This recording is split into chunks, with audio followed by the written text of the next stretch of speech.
Our perspectives determine our state of mind. Welcome back to the Humble Healer podcast by board certified family physician Dr. Quang Lei. This is episode 7. Today we're talking about perspective and how it can help bring happiness to our state of mind. And also, if you focus on misery, perhaps I can convince you to change your perspective so that you'll be in a positive state of mind. When it comes to perspective, we create most of our sufferings, and understanding how we create our own sufferings is essential to create our own perspectives that help bring long-lasting happiness. The way we see the world is the way we experience the world. We do not see the world as it is, but we see it as we are. Changing how we see ourselves allow us to change the way we see the world. And changing the way we see the world, changing the way we act, which changes the world around us. Life is 10% of what is happening and 90% of how we react to what's happening. Imagine that we can control 90% of how life can affect us. I say that's pretty good for how much we can influence or how influential we are on our happiness, or vice versa, misery. The world does not give you long-lasting happiness, so it cannot take it away from you.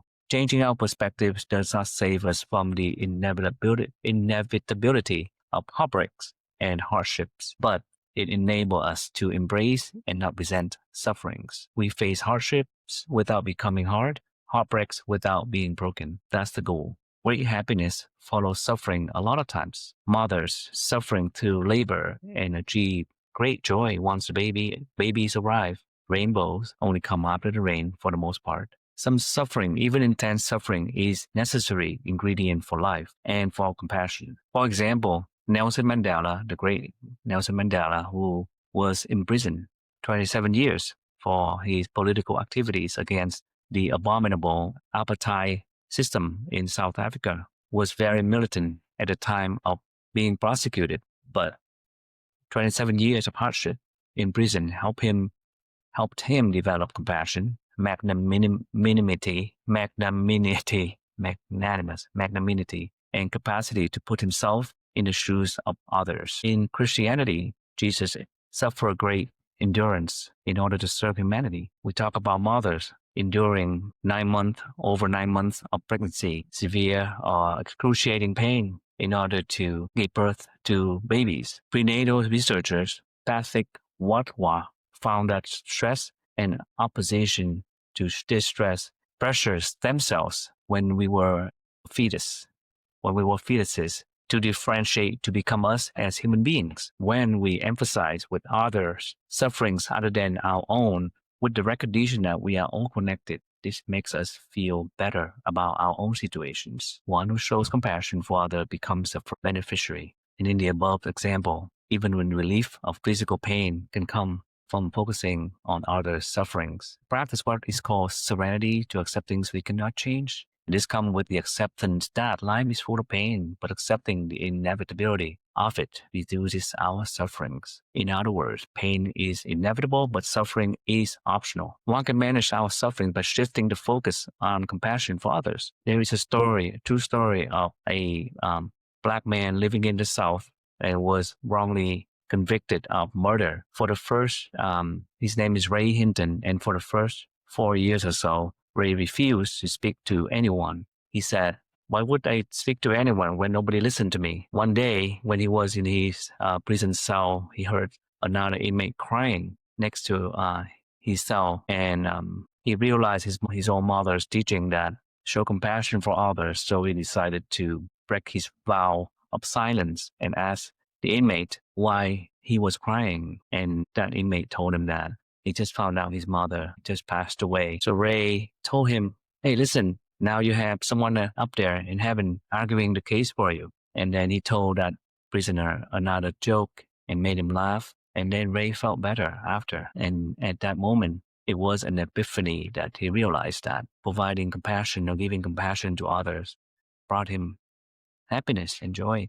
So from then on, Hinton decided to stop focusing on his anger and hatred and instead focus on other inmates and also show compassion for the guards in the prison, and was able to survive 53 executions by treating other prisoners like his family and teaching them to do the same. About 23, 24 years later, Ray was finally found innocent. And on an interview, he was asked whether he had any ill will or anger toward the people that wronged him. And he said, I was already in prison for 27 years. Why would I want to continue that? I do not want to imprison myself with my own hatred and resentment. I have forgiven and have moved on. Perspective is like the key that allows us to open all the locks that imprison our own happiness. Everyone seeks happiness and joyfulness from the outside with money, power, big cars, big houses, and not realizing that the ultimate source of the happiness is from within us, not money, power, or status. Power and money fail to bring inner peace. The story of Minecraft creator after he sold his company, the Minecraft, to I think Microsoft or Facebook for about $2 billion. He bought a $50 million for the dollar house in Los Angeles and became even more depressed. And when asked why he was depressed after having such a huge fortune and a big house, and he said, this house is so big, it makes me feel even more lonely. Outward material attainment will not bring real inner happiness. Psychologist Dr. Brickman found that lottery winners were not significantly happier than those who have been paralyzed in an accident. We get accustomed to any new situation and inevitably return to our general state of happiness. And this also happened, widening our perspective, allow us to move beyond our limited self-awareness and self-interest. A lot of time we are affected by perspective myopia, which is worsened by fear, anger, and stress. This makes it very difficult for us to see other perspectives and solutions. How we see or face adversities affect how we come out of them. Widening our perspectives leads to serenity and equanimity, allowing us to confront a problem with calm and compassion, instead with rigidity and reactivity. Treat others the way we want to be treated. Acknowledge that we have no control over all aspects of any situation, and this can lead to a sense of humility, humor, and acceptance. How can trauma lead to growth and transformation? How can we seize the opportunity of a crisis, the blessing in a curse, the joy in a sorrow? Take ourselves out of a limited perspective and take a step back and see the big pictures. This allows us to see our own roles in conflicts and misunderstanding. This can be done by removing our self-centeredness and see that there is a shared frustration with others in conflicts. Many of the things that undermine our joy and happiness are self-inflicted. They come from our natural tendencies of the mind, emotional reactivity. Studies have shown that those who use the words I, me, and mine more are more likely to have heart attacks and fatal heart attacks, for that matter. This was also found to be a bigger heart attack risk factor than smoking, high cholesterol, or high blood pressure.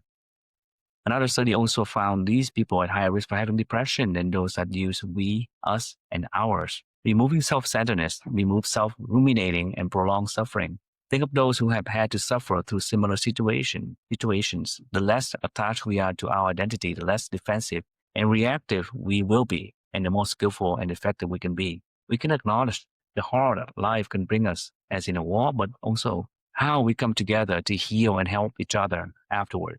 Perspective is one of many ways to cultivate long-lasting happiness. What does not bring long-lasting happiness is immediate gratification and satisfying your senses, and they do not last. One who seeks happiness through sensory gratification is like trying to quench your thirst by drinking salt water. This is hedonism. The more we experience any pleasure, the more we become numb to its effect and take its pleasure for granted.